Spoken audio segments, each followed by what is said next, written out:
অশোক স্তম্ভে থাকা কোনো মন্ত্রী এই ধরনের কথা পশ্চিমবাংলায় দাঁড়িয়ে বলতে পারেন, এটা আমার একেবারেই জানা নেই। সমাজের সর্বস্তর থেকে এর কিন্তু নিন্দা হওয়া উচিত। তাহলে কি মমতা বন্দ্যোপাধ্যায় দুর্ভাগা? পশ্চিমবাংলায় যে বামপন্থীরা হিন্দুদের ভোট পাচ্ছে না, তার একটা বড় কারণ হলো তাদের একচক্ষু দৃষ্টিকোণ। কোন অধিকার আপনাকে দিয়েছে? আপনি জনপ্রতিনিধি, আপনি আইন মানবেন না? 2011 সালের পর থেকে পশ্চিমবাংলার যে ইতিহাস লেখা থাকবে তাতে কলকাতা হাইকোর্টের নাম স্বর্ণাক্ষরে থাকবে। কলকাতা হাইকোর্টের নাম স্বর্ণাক্ষরে থাকবে। কলকাতা হাইকোর্ট না থাকলে ব্যক্তি স্বাধীনতা সামান্যতম থাকতো না। কলকাতা হাইকোর্ট না থাকলে পশ্চিমবাংলা একটা নরকে পরিণত হতো। দেখো, একজন মন্ত্রী যখন শপথ বাক্য পাঠ করেন তখন দুটো বিষয় খুব গুরুত্বপূর্ণ। একটা হলো তিনি কারো প্রতি পক্ষপাতিত্ব করবেন না, আর কারো প্রতি তিনি বিদ্বেষ বা আলাদা কোনো অবস্থান নেবেন না। এটা তাকে শপথ মন্ত্রগুপ্তি পাঠ করতে হয়।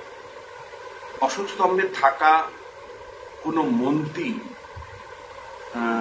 এই ধরনের কথা পশ্চিমবাংলায় দাঁড়িয়ে বলতে পারেন, এটা আমার একেবারেই জানা নেই। এবং তোমাকে আমি খুব পরিষ্কার করে বলতে চাই, সমাজের সর্বস্তর থেকে এর কিন্তু নিন্দা হওয়া উচিত। যে একজন মন্ত্রী, মনে রাখবে, 24 ঘন্টার জন্যই মন্ত্রী। ধরো মুখ্যমন্ত্রী 24 ঘন্টার জন্য, পুরমন্ত্রী 24 ঘন্টার জন্যই, মেয়র 24 ঘন্টার জন্যই, অর্থাৎ ফুল টাইম মিনিস্টার। তার জন্যই তো তাদের জন্য আলাদা গাড়ি দেওয়া হয়, আত্মসহায়ক দেওয়া হয়, বিশেষ সুযোগ সুবিধাগুলো দেওয়া হয়, বেতন ভাতা দেওয়া হয়। ফলে 24 ঘন্টার একজন মন্ত্রী তিনি যে মঞ্চেই যান না কেন, ধর্মীয় মঞ্চে যাই যান না কেন, যে মন্তব্যগুলো করেছেন সেই মন্তব্যগুলো অশোক স্তম্ভে দাঁড়িয়ে করা যায় না। এই মন্তব্যগুলো সমাজে বিভাজন তৈরি করবে। এই মন্তব্যগুলো আমাদের মতো মানুষকে আহত করে, এবং এই মন্তব্যগুলোর কিন্তু পলিটিক্যাল র্যামিফিকেশন বা রাজনীতির বিরাট তাৎপর্য আছে বলে আমি মনে করি। প্রথম বলবো যে দুর্ভাগ্য, আপনি কাকে বলছেন? মন্ত্রী হিসাবে কাকে বলতে চাইছেন? যে সভাতেই আপনি যান, আপনি তো মন্ত্রিত্ব ছেড়ে দিয়ে যাননি। মন্ত্রিত্ব ছেড়ে দিয়ে একটি বিশেষ ধর্মীয় সম্প্রদায়ের সবাই গিয়ে আপনি বলছেন যে অন্য ধর্মের লোকরা দুর্ভাগা, আর একটি বিশেষ ধর্মের মানুষ হলো সৌভাগ্যবান। এটা সত্যি কি বলা যায়? এই দুটো শব্দই বলা যায়। আমি আগে পিছে সব ভুলে গেলাম, এই দুটো শব্দ বলা যায়। তাহলে কি মমতা বন্দ্যোপাধ্যায় দুর্ভাগা? তাহলে কি অভিষেক বন্দ্যোপাধ্যায় দুর্ভাগা? তাহলে কি বিশ্বনাথ চক্রবর্তী দুর্ভাগা? তাহলে কি সুমন দে দুর্ভাগা? আপনার মন্ত্রিসভায় অন্য সদস্যরা দুর্ভাগা? প্লিজ, আপনি যে শব্দ ব্যবহার করেছেন নিঃশর্ত ক্ষমা চাওয়া উচিত, শব্দটা উঠিয়ে নেওয়া উচিত, এবং বলা উচিত যে আবেগতাড়িতভাবে আমি বলেছি, আমি ভুল করেছি, আমি অন্যায় করেছি, আমার ওই কথা বলা উচিত হয়নি একজন মন্ত্রিসভা সদস্য হিসাবে, একজন মেয়র হিসাবে। কিন্তু যে কথাটা খুব চিন্তার বিষয় হচ্ছে যে মুখ্যমন্ত্রী মুখ খোলেননি এই নিয়ে, রাজ্যের অন্য মন্ত্রীরা মুখ খোলেননি, মেন মিডিয়াও অনেকে মুখ খোলেননি, কেবলমাত্র 2-3টে চ্যানেল, কিছু বিশিষ্ট ব্যক্তি অবশ্যই মুখ খুলেছেন। এবং তার মধ্যে আমি বলবো যে আমাদের সবচেয়ে বর্ষিয়ান সাংবাদিক সুমন চট্টোপাধ্যায় মুখ খুলেছেন, শফিকুল ইসলাম মুখ খুলেছেন, অনিকেত চট্টোপাধ্যায় মুখ খুলেছেন। খুব কষ্ট করে উনি খুব অসাধারণ অ্যানালাইসিস দিয়েছেন।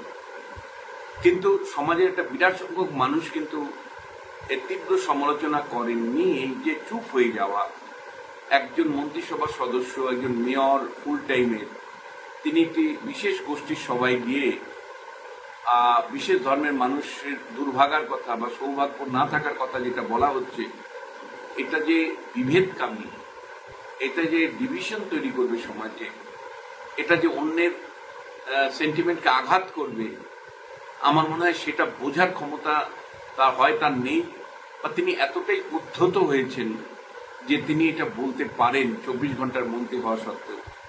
ফুল টাইম একজন মন্ত্রী কি করে বলছেন, আমি আবারও বলছি, সেটা বিস্ময় আমার কাছে। এবং সমাজের নানা বর্গের মানুষ আছেন, তারা কিন্তু মুখ খুলছেন না। আমি তোমায় বলছি, কেউ নানা রকম বেতন ভাতা নিয়ে সবাই বসে আছে, কেন কবিরা মুখ খুলছেন না? মানে সুবোধ সরকার থেকে শুরু করে জয় গোস্বামী, তারা মুখ খুলছেন না। এমনকি আমি তোমায় বলছি, আমি শোভাপ্রসন্নর কাছে আশা করব যে শোভাপ্রসন্ন মুখ খুলবেন।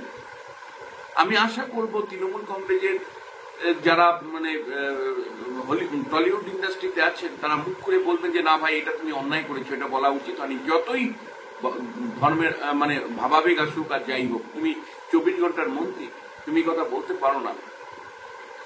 তৃণমূল কংগ্রেসের যারা বিদ্বজ্জন বুদ্ধিজীবী, তাদের তরফ থেকে যেমন প্রতিবাদ আসেনি, আবার একইভাবে আমি তোমায় বলতে চাই যে যারা অতি বামপন্থী, কৌশিক সেন থেকে শুরু করে মানে আরো যারা মানে এক্সট্রিম লেফট যারা লোকজন, তারা এটা যদি তুমি একবার ভাবো, যদি বিজেপির কোনো গেরুয়াধারী সভায় কোনো বিজেপির মন্ত্রী কলকাতায় বসে বলতেন একটি বিশেষ ধর্মের মানুষকে সৌভাগ্যবান বলে অন্য মানুষকে দুর্ভাগ্য যদি বলতেন, বা ধর্মান্তরের মধ্য দিয়ে মানে স্বর্গে যাওয়ার কথা বলতেন, এটা সমালোচনা আপনারা করতেন না।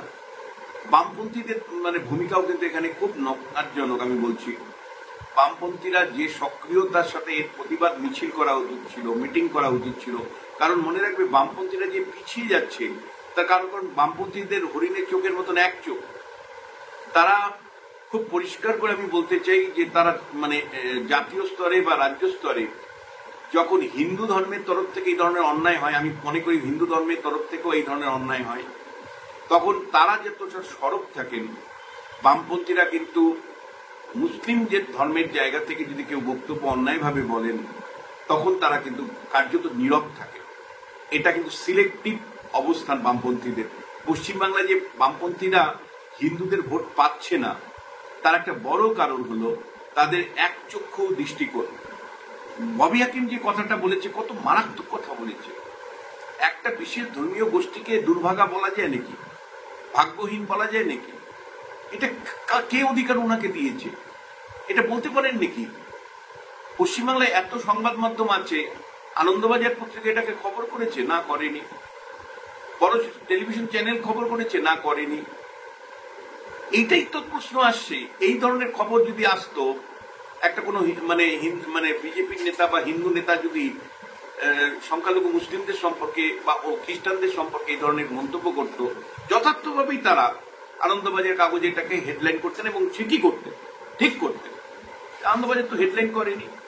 ফলে একটা ধর্মের কে ছাড় দিয়ে আরেকটা ধর্মকে ধরা, এটা আমি বলছি যে এই বেহিসাবি অবস্থান কিন্তু আনন্দবাজার পত্রিকা থেকে শুরু করে অন্য সংবাদ মাধ্যমগুলো নিচ্ছেন এবং বড় বড় চ্যানেলের এডিটররা নিচ্ছেন। এটা কিন্তু ঠিক নয়, এটা অন্যায়। আপনাকে যদি মানে অন্যায়ের প্রতিবাদ করতে হয়, আমরা যেমন স্পষ্টভাবে হিন্দুদের বিরুদ্ধে, হিন্দুরা হিন্দু ধর্মের জায়গা থেকে যখন কেউ বলেন, সেটাকে যেমন তীব্র সমালোচনা করি, মানে অন্য কোনো ধর্মকে ঠেস দিয়ে, অন্য কোনো ধর্মকে ছোট করে যদি কোনো হিন্দু নেতা বলেন, সেটাকে যেমন অন্যায় বলি, স্পষ্ট করে বলি, প্রতিদিন বলি, ঠিক তেমনি ভাবে কোনো মন্ত্রী, 24 ঘন্টার মন্ত্রী, ফুল টাইম মন্ত্রী বা মেয়র যদি কোনো একটা বিশেষ ধর্ম সম্পর্কে মানে তাকে আঘাত করে কোনো কথা বলেন, কারণ জন্মানোটা তো বাই অ্যাক্সিডেন্ট। আপনি আমায় বলুন, আমার জন্ম আপনার জন্ম কি কোনো হাতে ছিল আমাদের? আমার জন্ম সত্যি, আমার বাবা মানে একেবারে কৃষক, দরিদ্র পরিবার, একবেলা খেতে পেয়েছি, একবেলা খেতে পাইনি, এইভাবে থেকে কষ্ট করে পড়াশোনার মধ্য দিয়ে আজকে এই জায়গায় উঠেছি। আমার জন্ম কি আমার হাতে আছে? আমার জন্ম কি হিন্দু ধর্মের কোনো প্রভাবে বা মুসলিম ধর্মের কোনো প্রভাবে বা অন্য কোনো ধর্মের বলে আমার জন্ম হয়েছে? অ্যাক্সিডেন্টাল, বায়োলজিক্যাল অ্যাক্সিডেন্টের মাধ্যমে।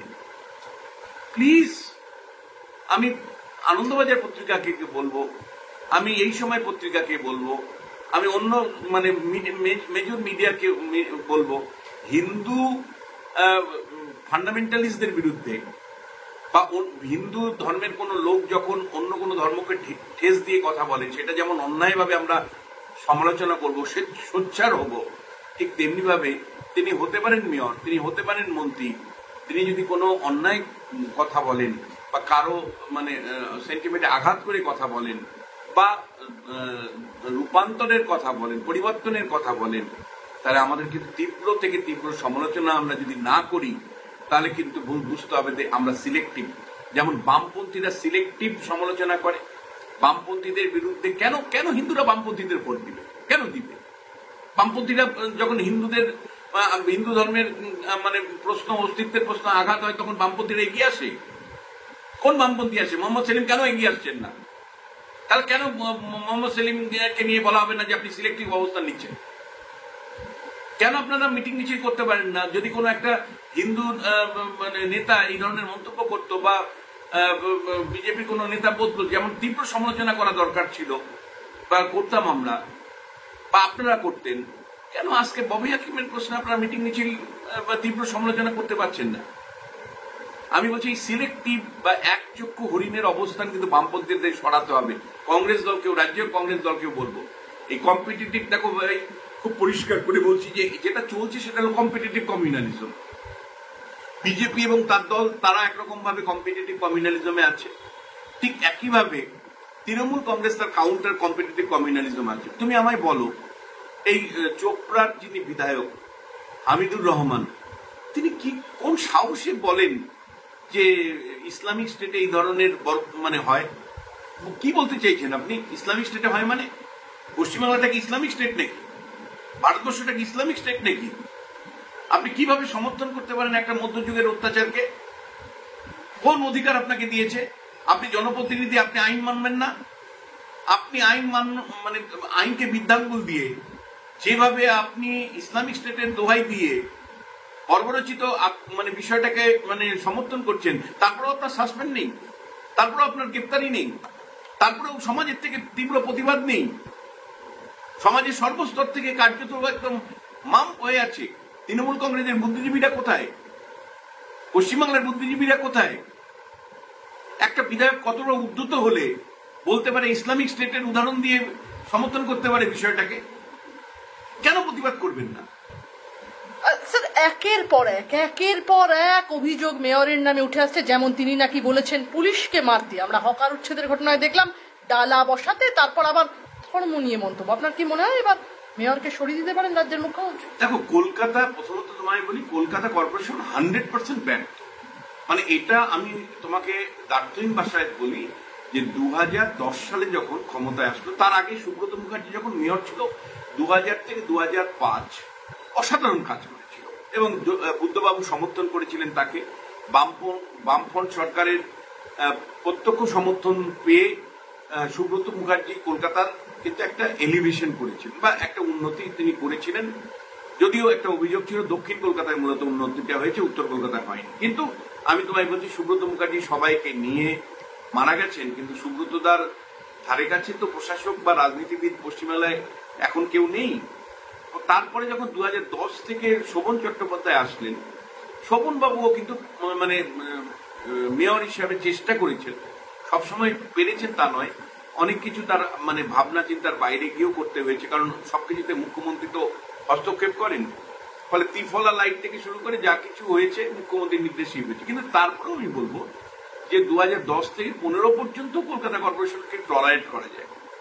15 সালের পর থেকে যদি তুমি দেখো, কলকাতা কর্পোরেশন কিন্তু সার্ভিস ডেলিভারি করতে ব্যর্থ হয়েছে। এবং তুমি যে কোনো আমার সাথে চলো যে কোনো কর্পোরেশনের ওয়ার্ডে, দেখবে যে মেন রাস্তাটা ঠিক আছে, আশপাশের রাস্তাগুলো, বাড়ির আশপাশের রাস্তাগুলো এখনো কাঁচা, মানে মানে নর্দমা ঠিক মতন নেই, বহু জায়গাতে জল ঠিক মতন ঢুকছে না, জঞ্জাল ঠিক মতন পরিষ্কার হচ্ছে না, এবং রাস্তাঘাটের অবস্থা কিন্তু কর্পোরেশন এলাকার বিভিন্ন জায়গায় অলিতে গলিতে খুব খারাপ। ফলে এটা কিন্তু দিনের পর দিন চলছে। এবং একই সাথে কর্পোরেশনের ভেতরের যদি সংস্কৃতি দেখো, সেটাও কিন্তু খুব চিন্তার কারণ। কর্মী রিটায়ার্ড করছে, মানে হাজার হাজার কর্মী নিয়োগ করা দরকার, কর্পোরেশনের কোনো স্থায়ী নিয়োগ নেই, অস্থায়ী নিয়োগ হচ্ছে, নেতাদের পছন্দ মতন লোকদেরকে দিয়ে ভরিয়ে দেওয়া হচ্ছে। অভিযোগ মেয়রের বিরুদ্ধেও কেউ কেউ করছেন। সুমন চট্টোপাধ্যায় গতকাল দেখলাম করেছেন যে মেয়র নিজের লোকদেরকে ওখানে ঢুকিয়ে দিয়েছেন, এবং তিনি একটি নির্দিষ্ট গোষ্ঠীর জায়গা থেকেই বলেছেন যে এই গোষ্ঠীর লোকদেরকে কেবলমাত্র ঢোকানো হয়েছে। এই অভিযোগটা বারবার আসছে যে প্রায় 35 থেকে 40 হাজার কর্পোরেশনের কর্মী অবসর নেওয়ার পরেও তাদেরকে কিন্তু কোনো নিয়োগ মানে নতুন করে নিয়োগের কোনো উদ্যোগ নেই। অস্থায়ী কর্মীদের দিয়ে কোনো রকমের কাজ চালাচ্ছে কর্পোরেশন, এবং কর্পোরেশন প্রশাসন কার্যত ভেঙে পড়েছে। ওয়ার্ড কমিটিগুলো নেই, মানুষকে সঙ্গে নিয়ে কর্পোরেশন চলতে পারছে না। ওয়ার্ড কমিটিগুলো ফরমেশন ঠিক মতন হয়নি, ওয়ার্ড কমিটিগুলো ঠিক মতন মিটিং হয় না, এবং কর্পোরেশনেরও যে গণতান্ত্রিক মানে প্রক্রিয়া, মানে কর্পোরেশন পরিচালনার ক্ষেত্রে যে গণতন্ত্রের অভাব, সেটা সর্বত্র। কর্পোরেশনের মিটিং থেকে শুরু করে কর্পোরেশন পরিচালনা, ওয়ার্ড কমিটি গঠন করে মানুষকে সঙ্গে নেওয়ার প্রশ্নে সর্বত্র তুমি কর্পোরেশনের ব্যর্থতার জায়গাটাই তুমি খুঁজে পাবে। আর অন্যদিকে কর্পোরেশন ক্রমশ হতশ্রী অবস্থা হচ্ছে। যে বিউটিফিকেশন গুলো হয়েছিল, আমি দায়িত্ব নিয়ে বলছি, যে কোনো লোক আমার বক্তব্য শুনছেন, আপনার আশেপাশের যে বিউটিফিকেশন কর্পোরেশনে হয়েছিল 2010 সাল থেকে 2015 সালের মধ্যে, সেই বিউটিফিকেশন গুলো কিন্তু হতশ্রী অবস্থা। অধিকাংশ জায়গাতেই গাছগুলো মারা গেছে, বেশিরভাগ জায়গাতেই ঠিক মতন জল দেওয়া হয় না, এবং বিউটিফিকেশনের চেহারা বেরঙ্গিন অবস্থা। ফলে কলকাতা কর্পোরেশনকে যে একটা মানে মহানগর, সেই মহানগরের মানে ছিটেবাটা অবস্থা কিন্তু কার্যত নেই। ফলে কর্পোরেশনের মেয়র হিসাবে, এবং একই সাথে তুমি দেখো যেভাবে বিল্ডিং কনস্ট্রাকশন হচ্ছে, আমি বারবার বলছি যে এটা গার্ডেন নিচে বিল্ডিং ভেঙে গেছে জন্য নয়, কলকাতা কর্পোরেশনের বেআইনি জমি দখল এবং সেখানে বহুতল নির্মাণ, কর্পোরেশন ছাড় দেওয়া, পূর্ব কলকাতার যে জলাভূমি সেটাকে বন্ধ করে দেওয়া, এবং একের পর এক সবুজ ধ্বংস করে যেভাবে, এমনকি তোমার কতটা লজ্জার ব্যাপার তুমি ভাবো তো, একটা রবীন্দ্র সরোবর বারবার কলকাতা হাইকোর্ট, সুপ্রিম কোর্ট বলছে যে রবীন্দ্র সরোবর কলকাতা ফুসফুস, কলকাতার ফুসফুসকে কি করে লিজের ভিত্তিতে ওখানে মাঠ করতে তুমি দিতে পারো? এই দৃষ্টিকোণটার মধ্যে তো ধরা পড়ে সমগ্র মানে অবস্থানটা।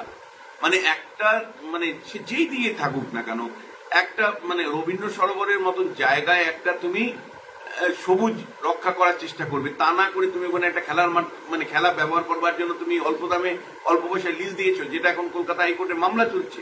এটা হয় নাকি? কিন্তু সব হচ্ছে। কেন হচ্ছে? এর একটা বড় কারণ কিন্তু বিরোধী রাজনৈতিক দলের শূন্যতার থেকে হচ্ছে।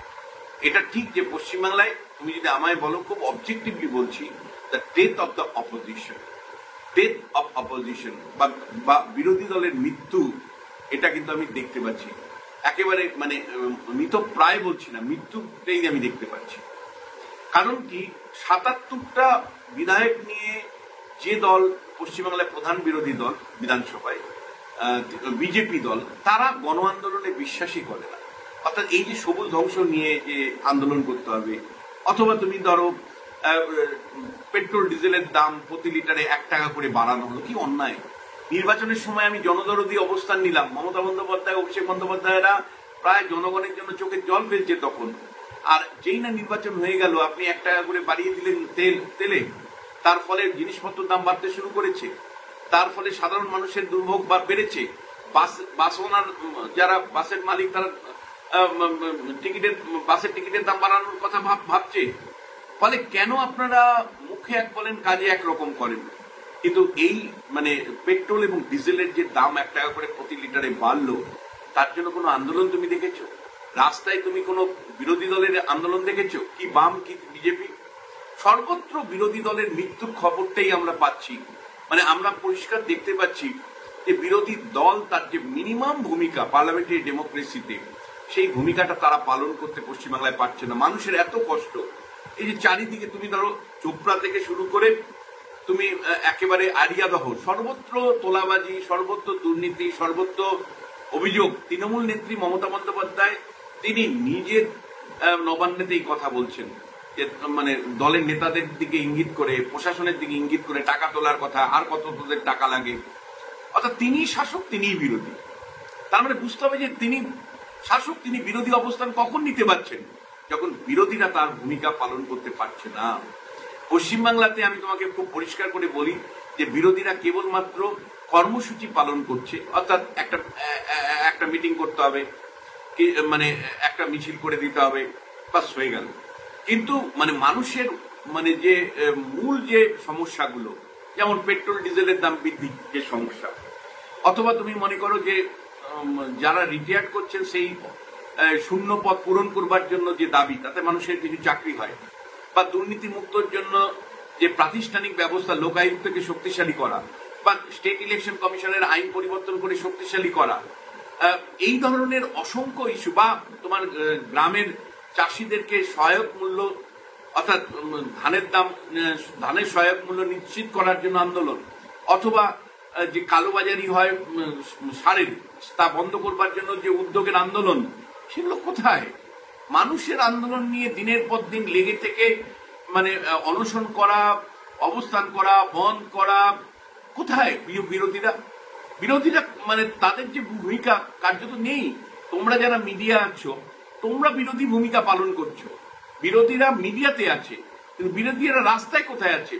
তৃণমূল কংগ্রেস বিরুদ্ধে যে ক্ষোভ মানুষের আছে, যে অত্যাচার, অবিচার, অন্যায় প্রতিনিয়ত মানুষের মানে মানুষ সহ্য করতে হচ্ছে, তার বিরুদ্ধে বিজেপি কোথায়? তার বিরুদ্ধে বিজেপির গণ আন্দোলন কোথায়? তার বিরুদ্ধে বামেদের গণ আন্দোলন কোথায়? বহু ক্ষেত্রেই আমরা যে দেখতে পাচ্ছি তারা নাম সর্বস্ব বিরোধী, তারা কিন্তু গণ আন্দোলনের মধ্য দিয়ে সরকারকে বাধ্য করতে পারছে না তাদের মানে সরকারি ভাবনা চিন্তা নীতিগুলোকে পরিবর্তন করতে। ফলে মানুষের দুর্ভাগ্য দেখো কোন দিক থেকে, শাসক তার অত্যাচার, অন্যদিকে বিরোধীদের মানে অপদার্থতা এবং বিরোধীদের ভূমিকা না থাকার ফলে পার্লামেন্টারি ডেমোক্রেসি বা সংসদীয় ব্যবস্থাটাই পশ্চিমবাংলায় কিন্তু বিপন্ন। এবং একই সাথে মিডিয়াকে শাসানো, ভয় দেখানো, ব্যক্তি স্বাধীনতার প্রশ্নে, যে তুমি হাওড়াতে দেখলে একটি ছেলে মন্দির সম্পর্কে একটা মানে সমাজ মাধ্যমে একটা মন্তব্য করেছে, তার জন্য তার জেল হয়ে যাচ্ছে। ফলে পুলিশ প্রশাসনের অত্যাচার, অবিচার, এবং কলকাতা হাইকোর্ট না থাকলে তো মানুষের মানে মানুষ বাঁচত না। কলকাতা হাইকোর্ট এই সময় যে ইতিহাসটা লেখা থাকবে, 2011 সালের পর থেকে পশ্চিমবাংলার যে ইতিহাস লেখা থাকবে, তাতে কলকাতা হাইকোর্টের নাম স্বর্ণাক্ষরে থাকবে। কলকাতা হাইকোর্টের নাম স্বর্ণাক্ষরে থাকবে। কলকাতা হাইকোর্ট না থাকলে ব্যক্তি স্বাধীনতা সামান্যতম থাকতো না। কলকাতা হাইকোর্ট না থাকলে পশ্চিমবাংলা একটা নরকে পরিণত হতো। কলকাতা হাইকোর্ট না থাকলে এই অন্যায় অবিচারগুলোর সামান্যতম প্রতিবিধান বা মানুষের নজরে আসতো না। কলকাতা হাইকোর্ট না থাকলে মিডিয়ার সামান্যতম স্বাধীনতা থাকতো না। একের পর এক সম্পাদকদের বিরুদ্ধে যেভাবে পুলিশ মামলা করেছে, একের পর এক ইউটিউবারদের বিরুদ্ধে মামলা করে জেলে ঢোকানো হয়েছে, কলকাতা হাইকোর্ট না থাকলে আমি তোমায় বলছি যে আজকে রাজনীতির সামান্যতম পরিসর যতটুকু মানুষ পাচ্ছে, মিডিয়া পাচ্ছে, তার সামান্যতম হতো না। দুর্নীতির বিরুদ্ধে কলকাতা হাইকোর্ট যদি গর্জে না উঠত, তাহলে দুর্নীতির একটা পাহাড় প্রমাণ অবস্থান কিন্তু চলতেই থাকতো। এখনো চলছে, কিন্তু সামান্যতম অঙ্কুশ পড়ানোর সুযোগ থাকতো না। ফলে 2011 সাল থেকে 2024 সাল পর্যন্ত যে বাংলার ইতিহাস, সেখানে কলকাতা হাইকোর্টের ভূমিকাকে স্বর্ণাক্ষরে স্মরণ করতে হবে বাঙালিকে, যে বাঙালির দুরবস্থার সময় কলকাতা হাইকোর্ট প্রহরীর ভূমিকা পালন করেছিল। কলকাতা হাইকোর্টের ভূমিকার জন্যই সামান্যতম একটা রাজনৈতিক স্বাধীনতা, রাজনৈতিকভাবে স্বাধিকার মানুষ এবং সংবাদ মাধ্যম পেয়েছিল। এটার জন্য কলকাতা হাইকোর্টের কাছে আমরা ঋণী থাকবো ইতিহাসে। স্যার, আমার শেষ প্রশ্ন আপনাকে, এই মাসে অনেকগুলো গুরুত্বপূর্ণ রায় বেরোনোর কথা, তৃণমূলের ভবিষ্যৎ কি? না দেখো, তৃণমূলের ভবিষ্যৎ যতদিন বিজেপি আছে, তৃণমূলের ভবিষ্যৎ খুব ভালো। কারণ সংখ্যালঘু মানে বিজেপিকে সামনে রেখে সংখ্যালঘু ভোটটাকে তৃণমূল কংগ্রেস মানে বলা যায় যে একতরফাভাবে পাচ্ছে। এই নির্বাচনেও প্রায় 93% সংখ্যালঘু মুসলিমরা তৃণমূল কংগ্রেসকে দক্ষিণবঙ্গে সমর্থন করেছে। 2021 সালে যেটা ছিল 92%, সেটা 1% আরো বেড়েছে। ফলে মানে বিজেপি থাকা মানেই তৃণমূল শুরু করবে 35% দিয়ে। মানে বিজেপি হিন্দুত্বের রাজনীতির প্রতিক্রিয়া হিসেবে মুসলিমরা ঐক্যবদ্ধভাবে তৃণমূলকে ভোট দিচ্ছে। ফলে 35% দিয়ে তৃণমূল শুরু করবে, এবং তৃণমূল কংগ্রেসের ব্যাপরোয়া রাজনৈতিক অবস্থান, প্রশাসনিক অবস্থান নিচ্ছে, লাগাম ছাড়া দুর্নীতির সাথে যুক্ত হচ্ছে, তোলাবাজি করছে, শাসাচ্ছে, মানুষের ব্যক্তি জীবনের পরিসরের মধ্যে ঢুকে যাচ্ছে। বা প্রশাসনে তুমি দেখেছো যে বিডিওর মানে আইবুড়ো ভাত তৃণমূল নেত্রীরা দিচ্ছেন। ফলে এই যে মানে অব্যবস্থা, কুব্যবস্থা এবং দুরাবস্থা, এবং নন গভর্নেন্সের যে ইস্যু সেটা বজায় থাকবে। কিন্তু তৃণমূল কংগ্রেসের বিরুদ্ধে আলোচনা আছে, সমালোচনা আছে, কিন্তু তৃণমূলকে এই মুহূর্তে হারানোর মতন শক্তি পশ্চিমবাংলায় নেই। কারণ আমি কিছুক্ষণ আগেই তোমায় বললাম যে বিরোধী রাজনৈতিক দলের মৃত্যু ঘটেছে, যতদিন উজ্জীবিত না হবে বা বিরোধী দল জীবিত না হবে ততদিন তৃণমূল কংগ্রেস কিন্তু ক্ষমতার বা রাজপাটে কিন্তু অপরিবর্তিত থাকবে বলে আমি মনে করছি।